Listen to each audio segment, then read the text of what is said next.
ദൈവത്തിന് മഹത്വം.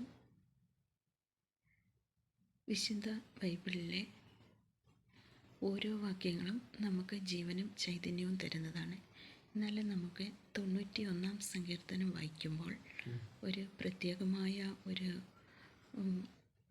ഒരു സന്തോഷവും ഭയത്തിൽ നിന്നുള്ളൊരു വിടുതലും ഒരു ആത്മവിശ്വാസവും ദൈവം നമ്മോട് കൂടെ ഉണ്ട് എന്നുള്ള ഒരു വിശ്വാസവുമൊക്കെ നമ്മൾക്ക് വർദ്ധിക്കുന്ന ഒരു സങ്കീർത്തനമാണ് 91 സങ്കീർത്തനം.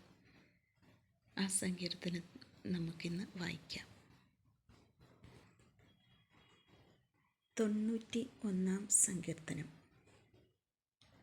അത്യുന്നതൻ്റെ മറവിൽ വസിക്കുകയും സർവശക്തൻ്റെ നിഴലിൻ കീഴിൽ പാർക്കുകയും ചെയ്യുന്നവൻ. യഹോവയെക്കുറിച്ച് അവൻ എൻ്റെ സങ്കേതവും കോട്ടയും, ഞാൻ ആശ്രയിക്കുന്ന എൻ്റെ ദൈവവും എന്ന് പറയുന്നു. അവൻ നിന്നെ വേട്ടക്കാരൻ്റെ കെണിയിൽ നിന്നും നാശകരമായ മഹാമാരിയിൽ നിന്നും വിടുവിക്കും. തൻ്റെ തുവലുകൾ കൊണ്ട് അവൻ നിന്നെ മറയ്ക്കും. അവൻ്റെ ചിറകിൻ കീഴിൽ നീ ശരണം പ്രാപിക്കും. അവൻ്റെ വിശ്വസ്തത നിനക്ക് പരിചയും പലകയും ആകുന്നു.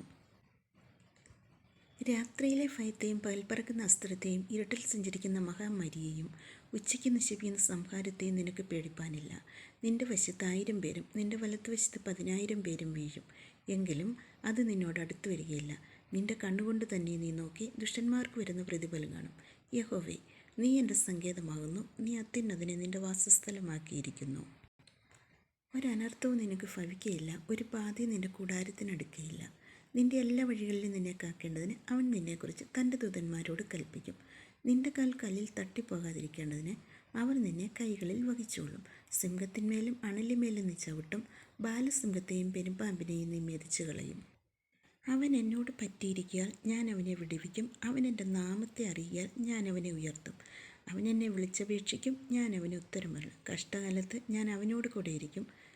ഞാൻ അവനെ വിടുവിച്ച് മഹത്വപ്പെടുത്തും. ദീർഘായുസ്സുകൊണ്ട് ഞാൻ അവന് തൃപ്തി വരുത്തും. എൻ്റെ രക്ഷയെ അവന് കാണിച്ചു കൊടുക്കും.